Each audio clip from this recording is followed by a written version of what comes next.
Hi friends, it's Jess with Our Bipolar. Welcome back to my channel. If you're new here, just a little bit about me. I have bipolar 1 and I was diagnosed, I guess now 27 years ago when I was a sophomore in college. Today I want to talk about bipolar depression, like what it is. Right now, I think I am depressed and I kind of thought I wasn't all the way there because my symptoms are a little different than usual. But I also just don't go into depression as often as I go into mania. Before we get into that, I'll ask you to subscribe if you haven't yet, like this video if you like it, comment. You can also find me on Instagram and Facebook under Our Bipolar. You know, there's been kind of a lot going on in my life. I tend to only get depression when it's situational, when there's something that kind of kicks it off. And that's going on right now in my life. You know, there's been some struggles with my husband and my daughter. It's been sad and it's been hard to watch people I love struggle. Typically, you know, I like to have things fit easily into categories.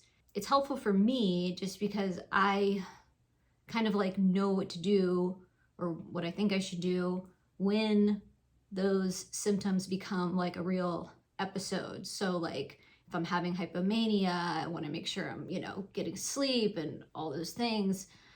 If I'm having depression, I want to make sure I'm like kind of pushing myself and fighting back against it and not just stopping everything I enjoy, even though I'm not enjoying it. So if you have bipolar, you know that episodes can be different. They can surprise you. You can have different symptoms or, you know, it appears in a different way. So I was just thinking about that, thinking about how I'm feeling, and I decided to go on the Mayo Clinic website, which I find usually pretty useful. I mean, I could be wrong. I'll put this site in the description box, but it's just talking about bipolar disorder and if you're having a depressive episode. It says an episode includes 5 or more of these symptoms. Having a depressed mood, you may feel sad, empty, hopeless, or tearful. So I definitely feel pretty sad. And when I'm going into depression, it's usually like no emotion, like the absence of any emotion. I feel so empty. And to me, that's what signals that I'm in depression. But I'm still having emotions. Yes, they are very much going to the sad and, you know, kind of more hopeless route, which I don't know, for some reason to me that doesn't signal depression. I mean, I'm just weird, I guess. I don't know. But if I'm having any kind of emotion, I don't feel like I'm in depression, but I think according to this, I am. Also, having a marked loss of interest or feeling no pleasure in all or most activities. I am still feeling some pleasure, but it's definitely lower and, you know, loss of interest. Yes, I'm having to really push myself to do things. I'm having trouble exercising, just caring about what I eat. You know, I'm just like, food is food at this point. I'm not being selective and trying to be healthy in any way. Losing weight when not dieting or overeating, and gaining weight. I think I've gained weight because I'm just like not caring at all. Sleeping too much or too little.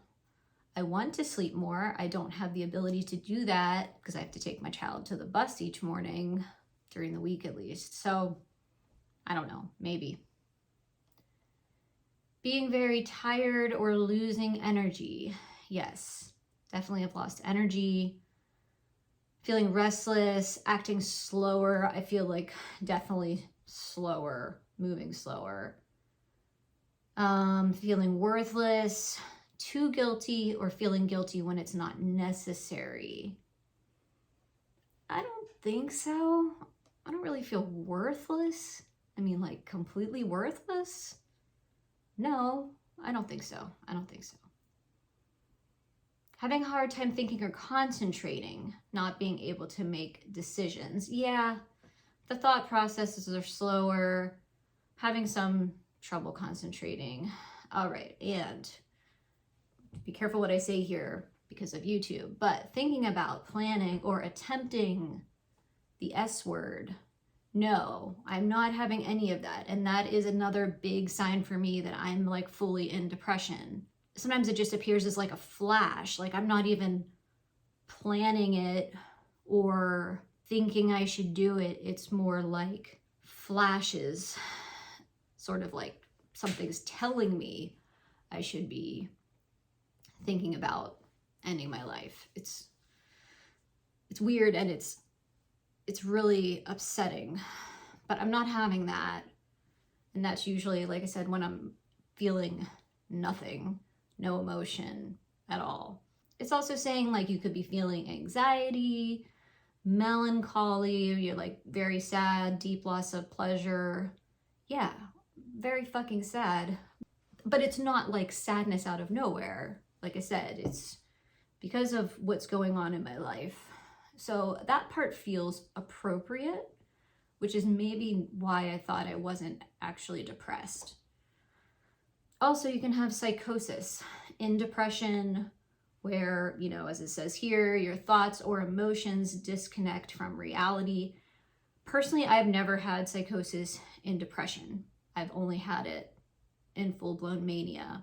And if you want to look at the video where I talk about that, I'll link it right now up above and in the description box. I mean, I definitely had like 5 or more symptoms. I don't know why it's important to me to have everything fit very nicely into a depression box or a mania box, hypomania box, mixed episode box. It helps me make sense of it. I mean, do you do this? Do you kind of feel like very much wanting to understand what you're going through and have it fit into that box so that you can kind of identify with it and know like, okay, I'm fully in this now. And when I'm fully in depression or mania, like these are the things I absolutely have to do concerning sleep, nutrition, exercise, socially, stuff like that. I think that's why I'm always so just kind of rigid. Maybe I'm just a rigid person. I think that's probably true. Even though it doesn't look like depression for me, I think it's depression. Episodes can be different. Episodes can be unusual for you. It doesn't mean you're not having those episodes, just like for me this time. I mean, I'm not used to feeling sadness. I mean, that sounds strange, right? Most people think of depression as sadness, having some sort of emotion, and to me that's better. But it's not better for everyone. People don't want to feel sad. People don't want to feel hopeless. I get that, and I don't want to either. I'm just sort of trying to talk through this a bit and make sense of it for me, and hopefully, you know, helps make sense of it for you, or if you have a loved one who's experiencing bipolar depression or, you know, other bipolar episodes. All right, well, thank you for watching this video. I'll see you in the next one. Bye.